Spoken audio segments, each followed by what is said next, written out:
पहले महात्मा गांधी, फिर इंदिरा गांधी और राजीव गांधी, और अब बीजेपी वाले राहुल गांधी की हत्या करना चाहते हैं। मेरा जहां तक शक जा रहा है ना आप लोगों का, राहुल गांधी जी के परिवार में इंदिरा जी शहीद हुई, उनके पिता शहीद हुए, और अब आप चाहते हैं कि राहुल गांधी जी की हत्या हो जाए। जहां जाते हैं वो उनका लोकेशन कैसे, आप एलओपी है, लोकेशन कैसे आप लोग बाहर ले आते हैं? कहां गए वो? बता देंगे लोकेशन, तो सिक्योरिटी तो थ्रेट अपने आप है। वो आप लोग बाहर वो यहाँ पे सिक्योरिटी को बता के नहीं जाते मैं कौन सा देश जा रहा हूँ, पता नहीं क्यों उनको इतनी छुपाते क्यों हैं। ये जिम्मेदारी के साथ कह रही हूँ कि मैं चिंतित हूँ। ये लोग चाह रहे हैं कि राहुल गांधी जी की भी हत्या हो, इसलिए उनका लोकेशन बाहर किया जा रहा है। आप लोग को शर्म आनी चाहिए। आरजेडी प्रवक्ता प्रियंका भारती की कही ये बात भले कुछ दिन पुरानी हो, लेकिन आज सच साबित हो रही है। कैसे ये भी बताएंगे, लेकिन उससे पहले इस गोदी एंकर की बात सुनिए। अभी राहुल गांधी को उनके जूतों में फिट होने में बरसों लग जाएंगे। मोदी जी को तो राहुल जन्म लग जाएगा फिट होने में उनका जूता में। उनका छोड़िए ना, अब राहुल की बात हो रही है, आप मोदी जी को ले आते हैं।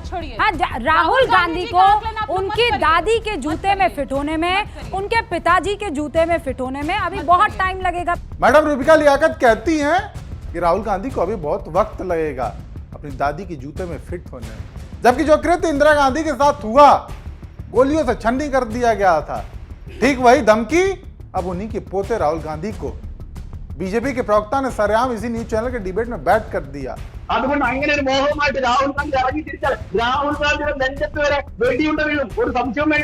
ये शख्स बीजेपी का प्रवक्ता है, आरएसएस जिसे नाथूराम गोडसे जुड़ा हुआ था, जिसने गांधी जी की हत्या कर दी थी, उसी आरएसएस की सागा एबीवीपी का प्रदेश प्रमुख है ये पिंटू महादेव। संवैधानिक और लोकतांत्रिक देश में रहता है, लेकिन इसके बावजूद इतनी बड़ी धमकी देते हुए यह शख्स एक बार हिचकिचाया तक नहीं। इसे तनिक भी कानून का डर नहीं, क्योंकि जानता है जब कोतवाल ही अपना है तो डर किस बात का। और यही वजह है कि अभी तक भाजपा की ओर से कोई कार्रवाई तो छोड़िए, इतनी बड़ी धमकी पर एक निंदा करने वाला किसी नेता का बयान तक नहीं आया। राहुल गांधी देश के विपक्ष के नेता हैं, वो जब भी विदेश दौरे पर जाते हैं उनकी जानकारी सरकार को होती है। सरकार में मोदी जी हैं, अमित शाह हैं, फिर ये जानकारी बाहर कैसे आ जाती है कि राहुल गांधी कहां गए हुए हैं? उनका लोकेशन सोशल मीडिया पर बीजेपी के आईटी सेल द्वारा साझा किया जाता है। और सबसे चौंकाने वाली बात कि आप इन तस्वीरों को देखिए, इन तस्वीरों से साफ पता चलता है कि ये कोई ऐसा हो सकता है जो राहुल गांधी की जासूसी करते हुए सीक्रेट तरीके से राहुल गांधी की तस्वीरें अपने कैमरे में कैद कर रहा है।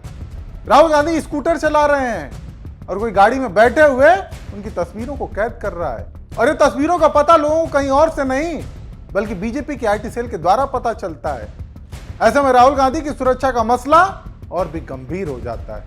मेरा सवाल है भारतीय जनता पार्टी की नफरत वाली राजनीति से कि आप लोकतंत्र में विश्वास नहीं रखते।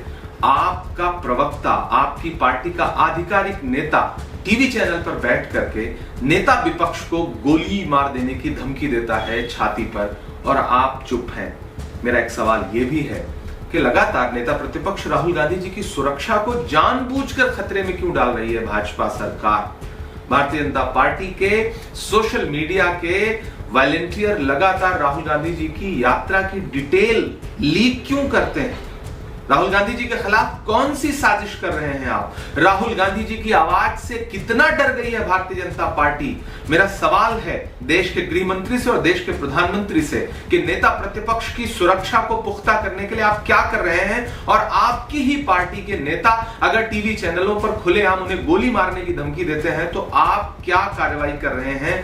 कैसा संदेशा देश को दे रहे हैं? और मेरा सवाल है भारतीय जनता पार्टी के राष्ट्रीय अध्यक्ष जगत प्रकाश नड्डा जी से कि आपकी पार्टी में ये जो हत्यारी मानसिकता के लोग बैठे हैं, आप उनके खिलाफ कार्रवाई कर रहे हैं या नहीं कर रहे हैं? या उनकी मानसिकता को आपकी पार्टी की मानसिकता क्यों ना समझा जाए? उनकी मानसिकता को पार्टी के नेताओं की सोच में परिलक्षित होते हुए क्यों ना समझा जाए? मेरा सवाल है नड्डा जी से, मेरा सवाल है नरेंद्र मोदी जी से, मेरा सवाल है अमित शाह जी से कि राहुल गांधी को मिली इस धमकी को लेकर कांग्रेस के महासचिव केसी वेणुगोपाल ने गृह मंत्री को पत्र भी लिखा, कार्रवाई की मांग की, लेकिन अभी तक 24 घंटे से ज्यादा का समय बीत चुका है, फिर भी उस प्रवक्ता की न तो गिरफ्तारी हुई, न ही बीजेपी का इस पर कोई बयान आया और न ही कोई प्रतिक्रिया। जबकि आप लोगों को याद होगा जब एक शख्स ने, जिसका कांग्रेस पार्टी से कोई नाता नहीं, उसने पीएम मोदी को गाली दी तो कितना बवाल काटा गया। बीजेपी ने बिहार बंद तक करवाया, लेकिन आज उसी पार्टी के प्रवक्ता ने देश के विपक्ष के नेता को खुलेआम नेशनल टीवी पर बैठकर डिबेट में जान से मारने की धमकी दी उस पर एक शब्द नहीं, मानो साफ सूंघ गया हो।